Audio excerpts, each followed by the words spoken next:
राष्ट्रपति यानी भारतीय राष्ट्रपति के ही विषय वस्तु को आगे बढ़ाते हुए हम लोग चर्चा करेंगे भारतीय राष्ट्रपति के संकटकालीन शक्तियों पर। इससे पूर्व की चर्चाओं में हमने राष्ट्रपति के सामान्यकालीन शक्तियों का अध्ययन किया था। आज हम लोग संकटकालीन शक्तियों अथवा आपातकालीन शक्तियों के बारे में परिचित होंगे, जिसका उल्लेख भारतीय संविधान के भाग 18 में अनुच्छेद 352 से 360 के अंतर्गत किया गया है। भारतीय संविधान द्वारा मूलतः 3 प्रकार के आपात उपबंधों की व्यवस्था की गई है, जिसे हम विभिन्न नामों से पुकारते हैं। पहला है राष्ट्रीय आपातकाल, जिसका उल्लेख भारतीय संविधान के अनुच्छेद 352 में किया गया है। दूसरा है राष्ट्रपति शासन, जिसे 356 में जिसकी व्यवस्था की गई है। और तीसरे प्रकार के आपातकाल को हम वित्तीय आपात के नाम से जानते हैं, जिसका उल्लेख संविधान के अनुच्छेद 360 में किया गया है। मूलतः यदि हम स्रोत की बात करें तो आपातकालीन स्रोत जर्मनी के वाइमर संविधान से प्रेरित हैं या लिए गए हैं। बात करते हैं हम उद्देश्य की, यानी राष्ट्रपति को जो आपातकालीन शक्तियां प्रदान की गई हैं उसका मूल उद्देश्य क्या है। तो संविधान द्वारा प्रदत्त राष्ट्रपति के आपातकालीन शक्तियों का मूल उद्देश्य है आपत्ति अथवा संकटकालीन परिस्थितियों से देश की सुरक्षा प्रदान करना, यानी देश की संप्रभुता, एकता व अखंडता का संरक्षण तथा लोकतांत्रिक राजनीतिक व्यवस्था व संविधान की सुरक्षा है। यानी लोकतांत्रिक राजनीतिक व्यवस्था को कायम रखना व संविधान तथा विधि के अनुरूप शासन को संचालित करना। राष्ट्रीय आपात 352 के बारे में सबसे पहले हम लोग बात करेंगे, एक एक करके क्रमवार हम लोग इस विषय वस्तु का अध्ययन करेंगे। तो सर्वप्रथम हम चर्चा आज करेंगे राष्ट्रीय आपात उपबंध की, जिसका उल्लेख अनुच्छेद 352 में किया गया है। पहली बात आ जाती है कि इसके उद्घोषणा का आधार कहाँ से मिलता है। तो इसके उद्घोषणा का मूल आधार है युद्ध, बाह्य आक्रमण, सशस्त्र आंतरिक विद्रोह के कारण संपूर्ण भारत अथवा इसके किसी एक हिस्से में उत्पन्न संकट। सशस्त्र विद्रोह, पहले मूल संविधान में सशस्त्र विद्रोह शब्द का कहीं प्रयोग नहीं किया गया था। इसे 44वें संवैधानिक संशोधन के द्वारा जोड़ा गया है। पहले केवल आंतरिक विद्रोह शब्द का प्रयोग ही था। यानी इसके लिए 3 परिस्थितियां हैं, युद्ध है, बाह्य आक्रमण और सशस्त्र आंतरिक विद्रोह के कारण यदि संपूर्ण भारत यानी पूरे भारतवर्ष में या इसके किसी एक हिस्से में संकट की स्थिति उत्पन्न हो जाए, तो संबंधित स्थिति के निवारण हेतु, संबंधित स्थिति पर निजात हेतु राष्ट्रपति अनुच्छेद 352 का प्रयोग करते हुए राष्ट्रीय आपात की उद्घोषणा कर सकता है। कुछ नोट के अंतर्गत हम कुछ इसमें विषय वस्तुओं से थोड़ा अवगत हो लें। पहला है मूल संविधान में आंतरिक अशांति शब्द का प्रयोग किया गया था, जैसा कि हमने पहले ही बताया। 44वें संवैधानिक संशोधन 1978 द्वारा आंतरिक अशांति के स्थान पर सशस्त्र विद्रोह शब्द को जोड़ा गया। दूसरा है जब आपातकाल की घोषणा बाह्य खतरे के आधार पर की जाती है तब बाह्य आपातकाल के नाम से उसे जाना जाता है, किंतु जब आंतरिक खतरे के आधार पर की जाती है तो इसे आंतरिक आपातकाल के नाम से जाना जाता है। तीसरा है स्थिति व उद्देश्य की सार्थकता के आधार पर न्यायपालिका के द्वारा इसका न्यायिक परीक्षण संभव है। 38वें संविधान संशोधन के द्वारा माननीय श्रीमती गांधी के द्वारा कह दिया गया था कि इन उपबंधों का न्यायिक परीक्षण न्यायपालिका के द्वारा नहीं किया जा सकता है, किंतु मिनर्वा मिल्स केस 1980 में न्यायपालिका ने उसको पलटते हुए पुनः अपना निर्णय दिया और उसमें कहा कि स्थिति यानी कि क्या वास्तव में ऐसी स्थिति उत्पन्न है इस आधार पर, तथा क्या जिस उद्देश्य से राष्ट्रपति शासन की उद्घोषणा 352 आपात जो है राष्ट्रीय आपात की उद्घोषणा 352 के अंतर्गत की गई है, वास्तव में वह उद्देश्य सार्थक है अथवा विद्वेष तथा जो है निजी हितों से प्रेरित। यानी इन आधारों पर न्यायपालिका के द्वारा इसका न्यायिक परीक्षण किया जा सकता है कि वास्तव में क्या ऐसी स्थिति आई भी है और जिस उद्देश्य की चर्चा ये कर रहे हैं क्या वास्तव में वो उद्देश्य सार्थक है अथवा इसमें विरोधाभास है। फिर है उद्घोषणा की प्रक्रिया व अवधि। तो इस संदर्भ में पहला है संघीय मंत्रिमंडल द्वारा राष्ट्रपति को लिखित प्रस्ताव, यानी प्रक्रिया के अंतर्गत पहली प्रक्रिया है कि संघीय मंत्रिमंडल के द्वारा इस आशय राष्ट्रपति को जब लिखित प्रस्ताव प्रस्तुत किया जाएगा तभी इस प्रकार से कि घोषणा राष्ट्रपति के द्वारा की जाएगी। मूलतः मूल संविधान में लिखित प्रस्ताव शब्द का कहीं प्रयोग नहीं किया गया था। 44वें संवैधानिक संशोधन 1978 द्वारा इसे जोड़ा गया। दूसरा है संसद के प्रत्येक सदन द्वारा अपने कुल सदस्यों के बहुमत, यानी जो टोटल सदस्य संख्या उसके बहुमत तथा उपस्थित व मतदान करने वाले 2/3 सदस्यों के बहुमत। जैसे मान लीजिए टोटल सदस्य 100 हैं तो उनके कुल बहुमत यानी कम से कम 51 उसमें उपस्थित हो, नहीं कि 40 सदस्य उपस्थित हैं और वहाँ पे जो मतदान करा दीजिए का दिए हो गया, नहीं, कम से कम जो कुल सदस्य उनके बहुमत। और साथ ही साथ मान लीजिए कि टोटल आप कक्षा के विद्यार्थी हैं तो टोटल विद्यार्थियों की संख्या 100 हो, उपस्थित केवल और केवल जो है 60 हो, तो वहाँ पे 60 सदस्यों के 2/3 बहुमत यानी 20×3=60 यानी कम से कम 40 सदस्य उस पर सहमत हों।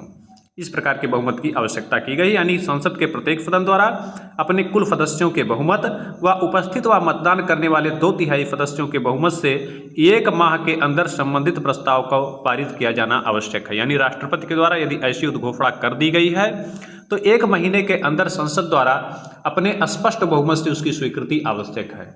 यदि संसद की स्वीकृति नहीं मिलती है तो वह घोषणा 1 महीने के बाद समाप्त मानी जाएगी। चलिए ठीक है, मिल गई अगर स्वीकृति, तब यदि स्वीकृति प्राप्त हो जाती है यानी अनुमोदन, संसद द्वारा यदि अनुमोदन प्राप्त हो जाता है तो अनुमोदन के पश्चात यह घोषणा 6 माह तक प्रभावी रहता है और प्रत्येक 6 माह पर संसदीय स्वीकृति के माध्यम से इसे अधिकतम 3 वर्ष के लिए बढ़ाया जा सकता है। मूल संविधान में यहाँ ध्यान देने योग्य बात है कि 2 माह के अंदर संसद की स्वीकृति अपेक्षित थी, किंतु यहाँ भी 44वें संवैधानिक संशोधन के द्वारा उसे घटाकर 1 माह कर दिया गया। अब हम लोग बात करेंगे उद्घोषणा के अवधि पर।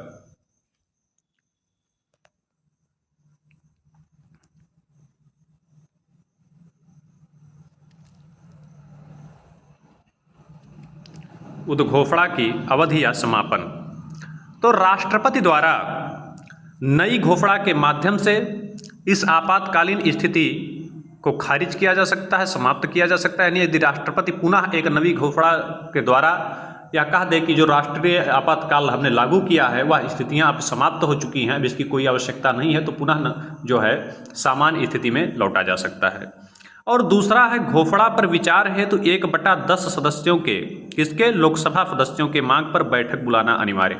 यानी कि 1/10 यानी 100 सदस्य हैं और उसमें से 10 सदस्य लोकसभा की यदि मांग करते हैं कि इस पर विचार के लिए लोकसभा की बैठक बुलाई जाए तो ऐसी बैठक बुलाई जाएगी तथा अपने सदस्यों के साधारण बहुमत से संकटकालीन घोषणा का समापन। और यदि वहाँ पे लोकसभा के साधारण बहुमत यानी स्वीकृति की जब बात थी तो 2/3 बहुमत की आवश्यकता थी, लेकिन जब समापन की बात है तो केवल साधारण बहुमत यानी कि टोटल अगर मान लीजिए 60 सदस्य लोग उपस्थित हैं तो 31, 100 उपस्थित हैं तो 51, ये साधारण बहुमत हो गया, यानी आधे से अधिक संख्या से इसके समापन की घोषणा की जा सकती है।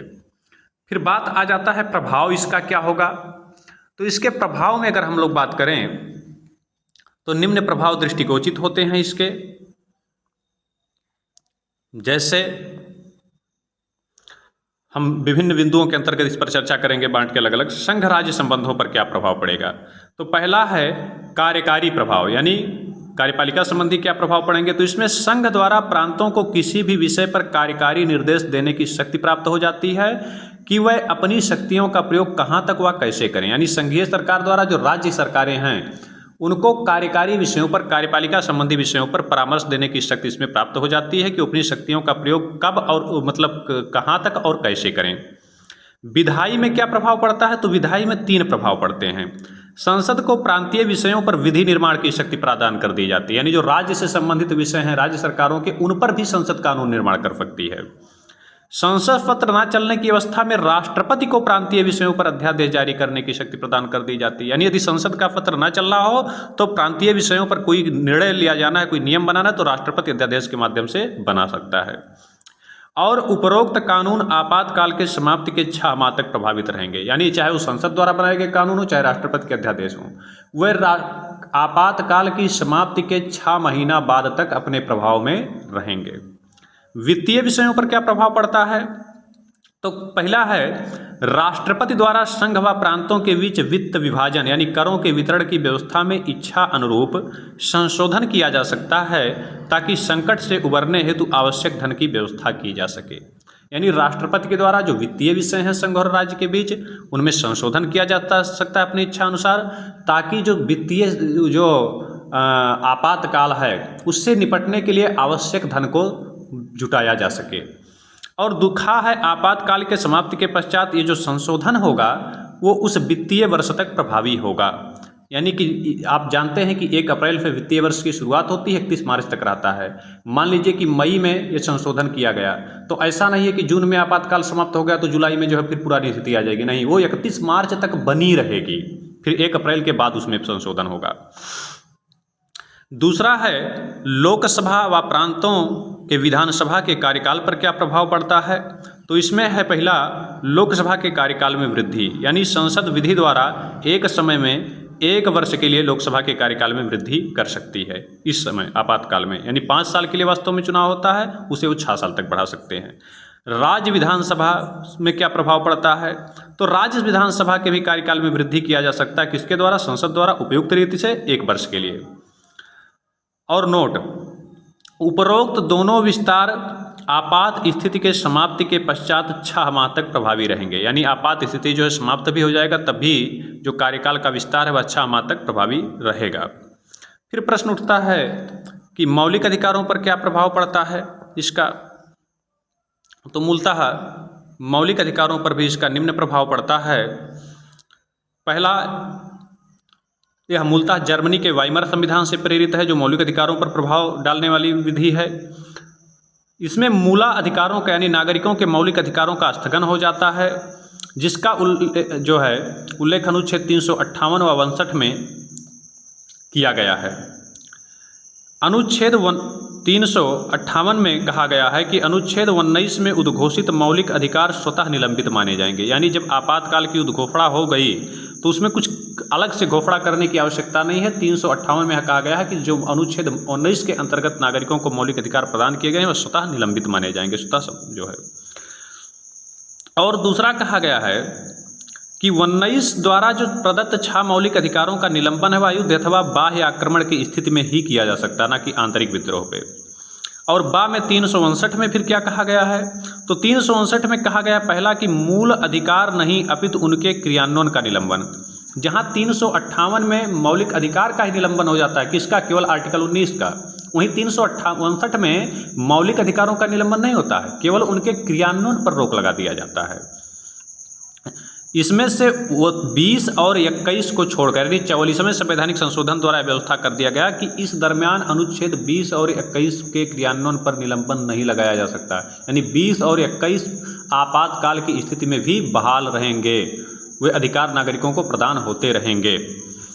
दूसरा है उन्हीं मौलिक अधिकारों का निलंबन जिनका राष्ट्रपति ने अपने उद्घोषणा में जिक्र किया हो, यानी जिनकी बात राष्ट्रपति ने की हो। यह निलंबन संपूर्ण देश अथवा उसके किसी एक भाग पर लागू, यानी जो मौलिक अधिकारों का यह निलंबन है यह संपूर्ण देश के नागरिकों पर भी लागू हो सकता है अथवा किस देश के किसी एक क्षेत्र विशेष के नागरिकों को इससे वंचित किया जा सकता है जहां की संकट की स्थिति है। तो इस प्रकार से हम लोग इससे परिचित हुए। बात हो जाती है कि अब तक कितनी घोषणाएं इस संदर्भ में की गई हैं। तो पहली घोषणा अक्टूबर 1962 में की गई, दूसरा जून 1975 में किया गया और दूसरा दिसंबर 1971 में किया गया और तीसरा जून 1975 में। इस प्रकार से हम संबंधित प्रावधान से परिचित हुए। बाकी जो आपकी समस्याएं हैं और विषय लंबा हो गया था, हो सकता है कुछ चीज़ें ना समझ में आई हो तो आप कमेंट के माध्यम से पूछ सकते हैं और हम प्रयास करेंगे कि संभावित आपके समस्या का समाधान उपयुक्त रीति से करें। धन्यवाद।